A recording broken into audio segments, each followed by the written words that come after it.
नाज़रीन, आज पाकिस्तान में जो भी सियासी पेचीदगियाँ हैं, इनमें अदलिया का अहम किरदार रहा है। शायद इसीलिए जजेस की तैनाती को बहुत अहमियत दी जाती है, चूँकि जजेस ही पाकिस्तान में वज़ीर आज़म को फांसी की सज़ा सुना सकते हैं, मुंतखब हुकूमत को ख़त्म करते हैं और मार्शल लॉ को जायज़ करार देते हैं। आज भी जजेस की तैनाती के मामले पर वकला में इख्तिलाफ पाया जाता है। एक धड़ा कहता है कि 26वीं तरमीम के ज़रिए एग्जीक्यूटिव को अदलिया पर हावी कर दिया गया है, जबकि दूसरा ग्रोह जो है इस तरमीम का खैर मकदम करता है। जजेस की तैनाती पर इख्तिलाफ आज का नहीं बल्कि पाकिस्तान बनने से चला आ रहा है। पाकिस्तान की आज़ादी के बाद आला अदलिया में जजेस की तैनाती का इख्तियार गवर्नर जनरल यानी कि एग्जीक्यूटिव के सरबराह को हासिल था। फिर 1956 के आइन में चीफ जस्टिस की तैनाती का इख्तियार सदर को दे दिया गया, लेकिन सुप्रीम कोर्ट के बाकी जजेस की तैनाती सदर और सुप्रीम कोर्ट के चीफ जस्टिस को मुशावरत से करना थी। जब जनरल अयूब का मार्शल लॉ आया तो उन्होंने चीफ जस्टिस से मुशावरत की जहमत भी ना की, जो कि आईनी ज़रूरत थी।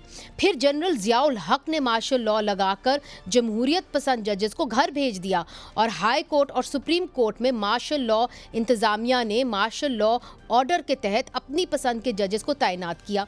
1988 में जमहूरी हुकूमत के क़याम के बाद जजेस की तैनाती के मामले में सदर ग़ुलाम इसाक़ खान और वज़ीर आज़म बेनज़ीर भुट्टो के दरमियान तनाज़ा पैदा हो गया और ये मामला लाहौर हाई कोर्ट में गया, जिसने ये करार दिया कि आइन के तहत जजेस की तैनाती में वज़ीर आज़म का कोई किरदार नहीं है। इस फैसले के खिलाफ वफाकी हुकूमत ने सुप्रीम कोर्ट में अपील दायर की, लेकिन जल्द ही बेनज़ीर भुट्टो की हुकूमत को ख़त्म कर दिया गया और इसके साथ ही अपील भी वापस ले ली गई। हम जब 1993 में बेनज़ीर भुट्टो की दूसरी हुकूमत आई तो इसके साथ ही अदलिया और हुकूमत के दरमियान महाजा राय भी शुरू हो गई। बेनज़ीर की हुकूमत ने जस्टिस सजाद अली शाह को चीफ जस्टिस तैनात कर दिया, जो कि सीनियरिटी में चौथे नंबर पर थे। इसके बाद सुप्रीम कोर्ट में इस तैनाती के खिलाफ बहुत सी पिटिशंस दायर की गई और फिर 1996 में सुप्रीम कोर्ट ने अल जहाद ट्रस्ट केस में यह करार दिया कि जजेस की तैनाती में सदर को चीफ जस्टिस से बामानी मुशावरत करनी होगी ताकि एग्जीक्यूटिव का किरदार कम हो सके। चीफ जस्टिस की राय को फौकियत दी जाएगी और अगर सदर को चीफ जस्टिस की राय से इत्तफाक ना हो तो फिर इसकी ठोस वजूहात तहरीरी तौर पर दी जाएंगी। इसके अलावा ये भी कहा गया कि हाई कोर्ट और सुप्रीम कोर्ट के जजेस की तैनाती में जजेस की अहलियत के साथ सीनियरिटी के असूल को भी मद्देनजर रखा जाएगा। जस्टिस सजाद अली शाह भी अल जहाद ट्रस्ट केस का हिस्सा थे और इस फैसले के बाद वकला को ये उम्मीद हुई कि अब जजेस की तैनाती में वन मैन शो ख़त्म हो जाएगा और आइंदा जजेस मायने मुशावरत से मेरिट पर तैनात होंगे, लेकिन हुआ इसके बरक्स। जस्टिस सजाद अली शाह का नवाज शरीफ की हुकूमत के साथ झगड़ा हो गया, जिसके बाद सुप्रीम कोर्ट के 10 रुकनी बेंच ने अल जहाद ट्रस्ट केस के फैसले की रोशनी में जस्टिस सजाद अली शाह को काम करने से रोक दिया। इसके बाद जनरल मुशर्रफ का मार्शल लॉ में एक दफ़ा फिर एग्जीक्यूटिव ने पीसीओ के ज़रिए नापसंदीदा जजेस को घर भेजा और फिर अपनी मर्जी के जजेस तैनात करके अपने मार्शल लॉ को कानूनी तहफ़्फ़ुज़ फराहम कर दिया। जब 2007 में वकला तहरीक शुरू हुई तो जनरल मुशर्रफ ने पीसीओ के ज़रिए 60 के करीब जजेस को फारिग करके नए जजेस सुप्रीम कोर्ट और हाई कोर्ट्स में तैनात कर दिए। ताहम 2009 में चीफ जस्टिस इफ्तिखार चौधरी की बहाली के बाद भी जजेस की तैनाती के मामले पर हुकूमत और अदलिया में इख्तिलाफ बरकरार रहे, लेकिन फिर हुकूमत ने 18वीं तरमीम जजेस की तकर्री के तरीक़ेकार को यकसर तब्दील कर दिया। उन्होंने इस तरमीम के तहत सुप्रीम कोर्ट के सीनियर तरीन जजेस को चीफ जस्टिस पाकिस्तान तैनात किया जाता था, यानी कि सीनियरिटी के असूल को तस्लीम कर लिया गया।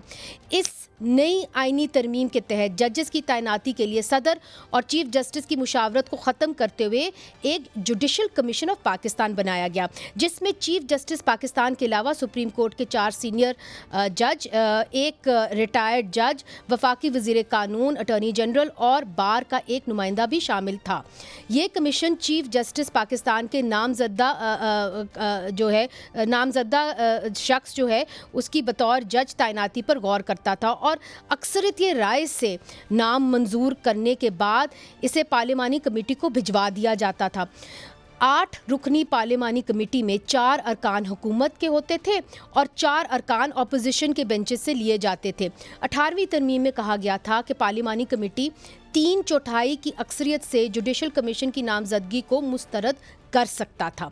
ताहम इफ्तिखार चौधरी की सुप्रीम कोर्ट ने 18वीं तरमीम के केस की समाअत के दौरान पार्लिमानी कमेटी के इस इख्तियार पर एतराज़ करते हुए पार्लियामेंट को दोबारा आईनी तरमीम करने का कहा, जिसके बाद पार्लियामान ने 19वीं तरमीम पास की, जिसमें कहा गया कि पार्लिमानी कमेटी अगर किसी तैनाती को मुस्तरद करती है तो इसकी तहरीरी वजूहात भी उसको देनी होंगी।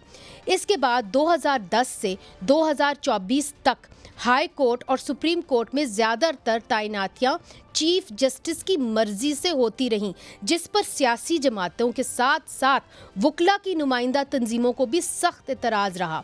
और फिर 2024 में 26वीं तरमीम करके एक दफ़ा फिर अदलिया में जजेस की तकर्री के तरीक़ेकार मुकम्मल तौर पर बदल दिया गया। इस तरमीम के बाद जुडिशल कमीशन और पार्लिमानी कमेटी को ज़म कर दिया गया। अब जुडिशल कमीशन ऑफ पाकिस्तान के मेंबरान में चीफ जस्टिस पाकिस्तान, 3 सीनियर तरीन जजेस, आईनी बेंच का सीनियर रुकन, वफाकी वज़ीर कानून, अटॉर्नी जनरल, बार का एक रुकन, हुकूमत और अपोजिशन के 2 अरकान और सिविल सोसाइटी का एक नुमाइंदा शामिल होगा।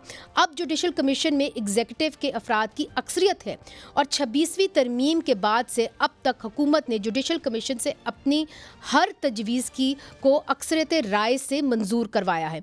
इसके अलावा 26वीं तरमीम ने चीफ जस्टिस पाकिस्तान की तैनाती के लिए सीनियरिटी के असूल को ख़त्म कर दिया है और अब एक पार्लिमानी कमेटी सुप्रीम कोर्ट के 3 सीनियर तरीन जजेस में किसी एक को चीफ जस्टिस तैनात कर सकती है। जजेस की तैनाती के तरीक़ेकार हमेशा से मुतनाज़ क्यों रहा है और क्या 26वीं तरमीम से अदलिया एग्जीक्यूटिव के ताबे हो गई?